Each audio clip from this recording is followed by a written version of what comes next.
Hey, 42 here. This stoutly man is Rich Uncle Pennybags. But you knew that, didn't you? Known to many simply as Monopoly Man. He's known for his waistcoat, jacket, top hat, moustache, and of course, his monocle. But wait a minute. The Monopoly Man has never had a monocle. I know, you're absolutely certain that he does, but I promise you, Mr. Pennybags has never, ever had a monocle. You have made it up entirely. This image doesn't exist. Don't panic, you're not alone. The vast majority of people are absolutely certain that they remember the Monopoly Man with a monocle. So what's going on here? Well, these people and possibly yourself have all fallen victim to the Mandela effect. The Mandela effect is when a great number of people remember something in a completely different way to how it actually was, or remember an event that never actually happened.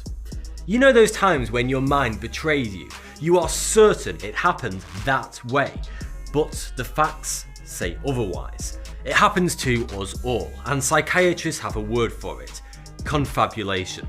A confabulation is a disturbance or distortion of a memory. But some people say there's more to the Mandela effect than a simple distortion of memory, and the real reason that millions of people's memories are betraying them is far more terrifying and sinister. The name Mandela effect is named after the man himself, ex-president of South Africa, Nelson Mandela. In 1962, Mandela was arrested and thrown in jail for 27 years for starting a workers' strike at a time when South Africa was led by a minority white rule with an iron fist. Black and white were segregated. This was the apartheid. A large number of people around the world vividly remember seeing footage broadcast on television of Nelson Mandela dying inside prison during the 80s. They even remember seeing his funeral live on international TV. Of course, this isn't true. Mandela was released from prison, became president, and died in 2013 at home. So what's going on here? How come millions recall seeing his death in the 80s?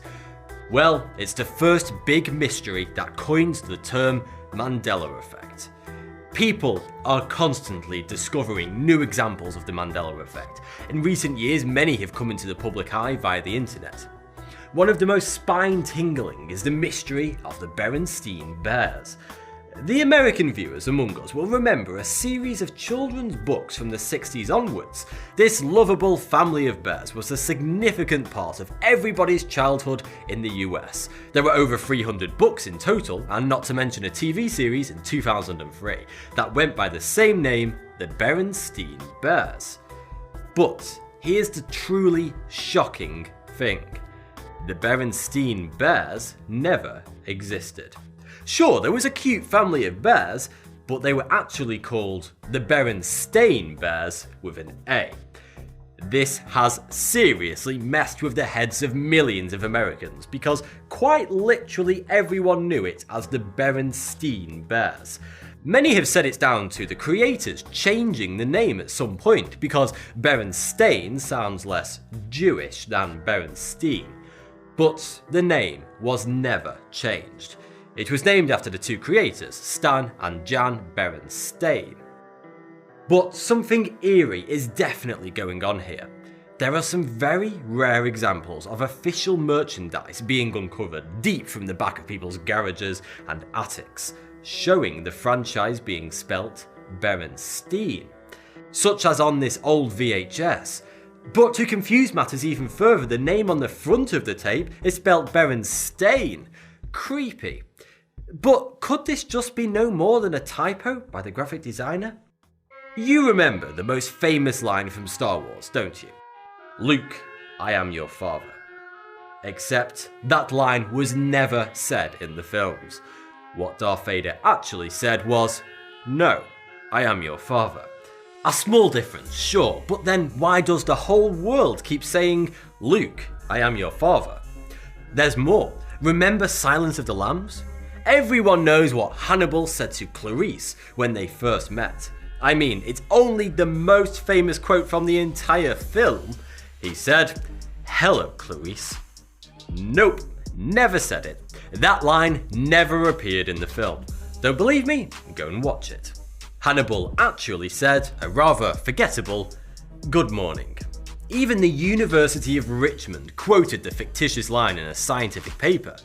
Even people who have never seen Silence of the Lambs are familiar with Hannibal Lecter's sinister "Hello, Clarice." Another stark example then of the Mandela effect. Remember Sex in the City? It was actually called Sex and the City. The Kit Kat logo doesn't have a dash in it. It never has. The Queen in Snow White never said "Mirror, mirror on the wall."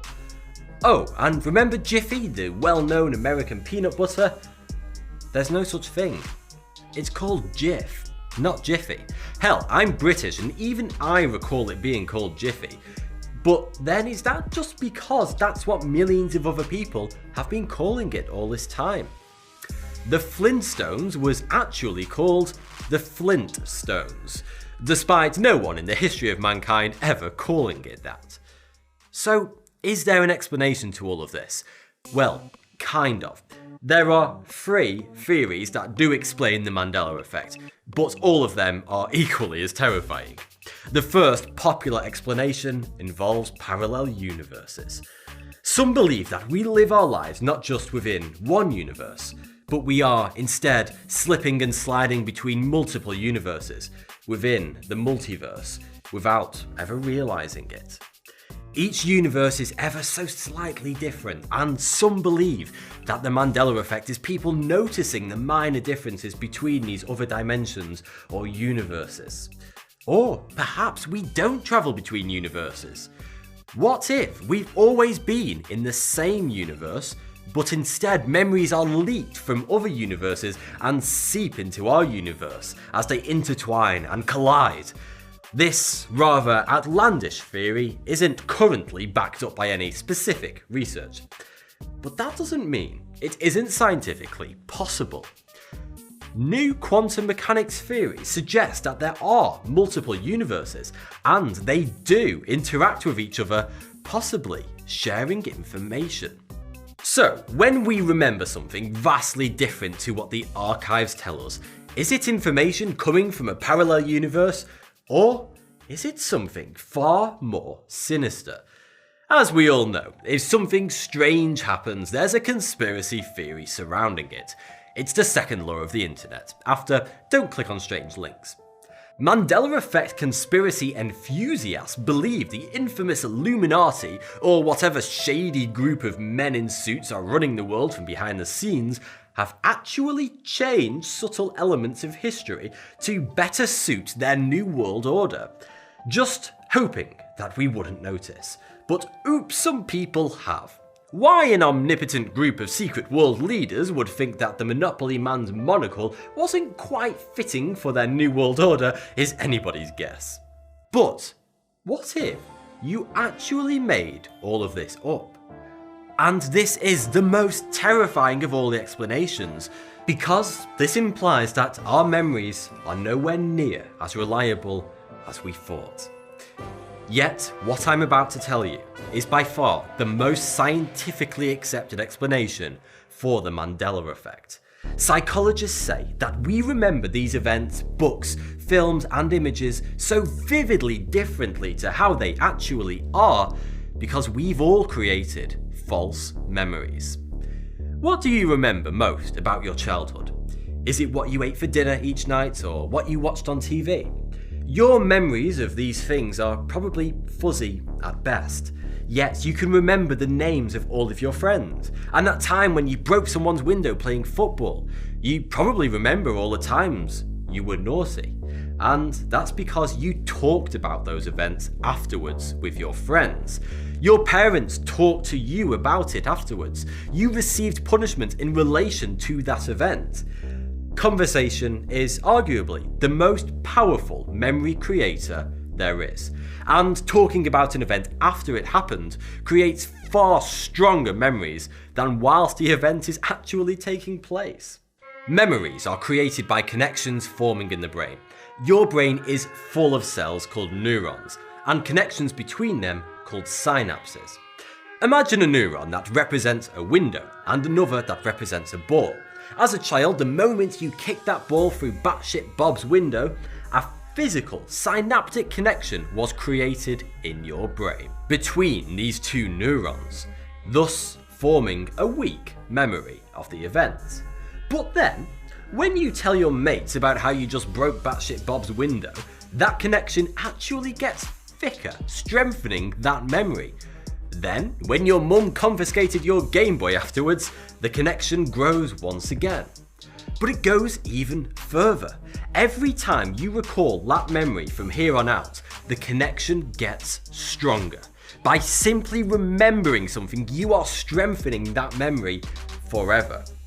Of course, this also means that if you remember something wrongly, every time you remember what actually happened, you are instead strengthening the incorrect memory that's already there. This is why we can't see past our memories. Our brains tell us that they are unquestionably reliable, but we have no way to know whether that memory was false to begin with, until someone comes along and tells us or shows us that we have remembered it incorrectly. This is called false memory, and it is by far the most likely thing that's causing the Mandela effect. In 1974, psychologists Loftus and Palmer showed 45 students a clip of a real car crash, then asked a question. How fast were the cars going when they hit each other? The range of answers were vastly unreliable, but it was also discovered that by changing the wording of the question, also completely changed the people's answers. Those who were asked how fast were the cars going when they contacted each other gave a much slower speed than those who were asked how fast were the cars going when they smashed into each other, demonstrating just how unreliable memories can be and how our conversations with others can distort our memories. Mandela didn't die in the 80s like many thought, but in 1990 he was released from prison. The event was significant and was broadcast on TV across the world, with millions tuning in to watch. There was a large state procession on the streets of South Africa to celebrate his release, which many Americans and others remember watching. But such an event could easily be misconstrued to have been a funeral procession. Nelson Mandela's name was nowhere near as famous back then as it is now, so people may not have paid much attention to what was actually happening at the time, thus creating a false memory that he died. The Berenstain Bears was read by school kids who couldn't give a toss about proper spelling. Steen is also a far more common suffix to a surname than Stain, so it makes perfect sense that children simply called it the incorrect name of Berenstain Bears when discussing the book with friends, and so grew up with this false memory. The same logic applies to movie quotes. You've probably heard "Luke, I am your father" and "Hello Clarice" many more times in real life during conversations with others than you have heard them in the actual films, at least the part in the film where the line was supposed to be. It turns out that every instance of the Mandela effect can be explained by collective false memory, which is disappointing to some and scary to others. The simple fact that everyone you speak to shares the same misconceptions about something actually strengthens that false memory. You've likely spread misinformation to hundreds of others when you've quoted lines from films that were never said, and discussed events very differently than what actually happened.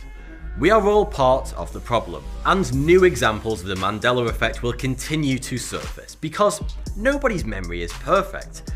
And I for one welcome them, because that's what makes us human, and such curiosities keeps life so interesting.